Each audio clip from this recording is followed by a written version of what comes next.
باپ کا انتقال حضور کے اس دنیا پہ قدم رکھنے سے پہلے ہی ہو گیا تھا. ابھی شکم مادر میں تھے کہ حضرت عبداللہ کا انتقال ہو جاتا ہے. در یتیم پیدا ہوئے ہیں. 6 سال کی عمر میں ابوا کے مقام پر ریت کے ٹیلے آئے تو وہاں سیدہ آمنہ کی طبیعت خراب ہو گئی. اور پھر لمحے بھی زندگی کے آخری ہیں. سیدہ آمنہ نے محسوس کر لیا کہ یہ میری آخری سانسیں ہیں.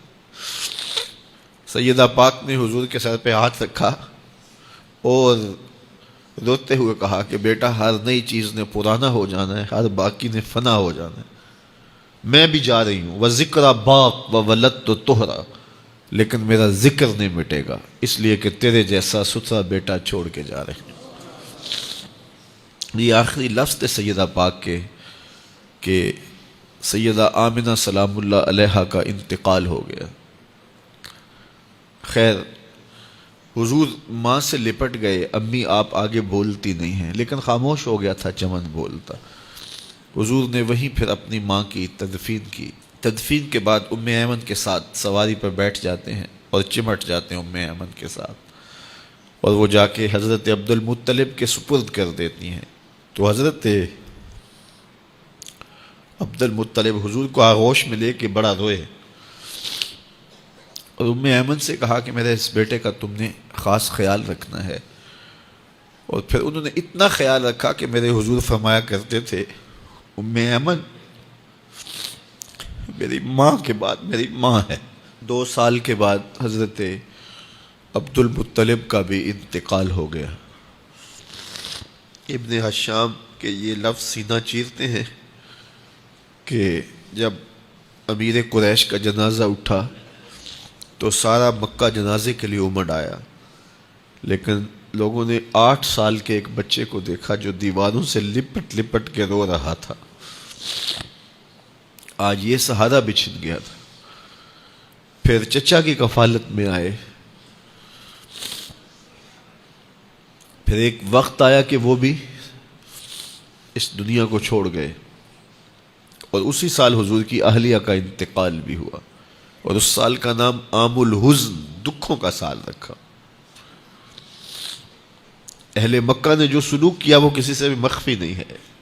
پتھر مارے، گڑھے کھودے، کانٹے بچھائے، اجریاں ڈالی، اپنے گھروں کے کوڑے لا کے حضور کے گھر کے سامنے رکھ دیے.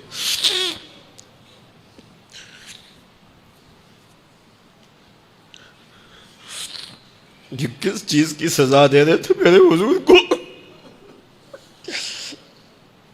میرے حضور علیہ السلام نے پھر طائف کا سفر کیا کہ شاید وہ لوگ میری بات کو سن لیں، لیکن انہوں نے جو دردناک سلوک کیا وہ بھی تاریخ کا ایک انتہائی دردناک باب ہے.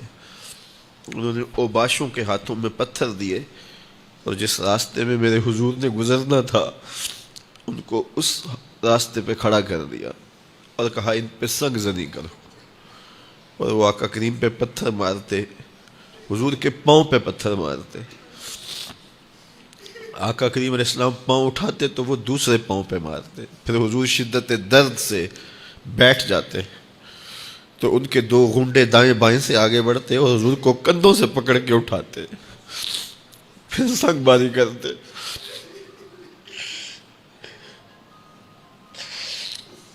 نالین حضور کے خون سے بھر گئے. عذاب کے فرشتے حضور کے پاس آئے کہ اگر آپ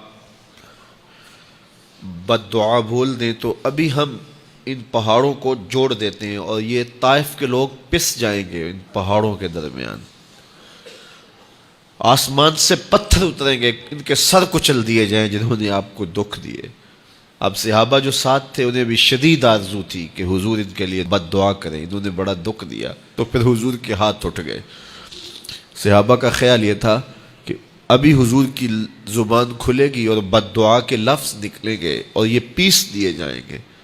لیکن جب وہ لب کھلے، وہ پتلی پتلی گلے قدس کی پتیاں، وہ لب ہائے دور جب کھلے تو لفظ کیا تھے؟ اے اللہ میری قوم کو ہدایت دے دے.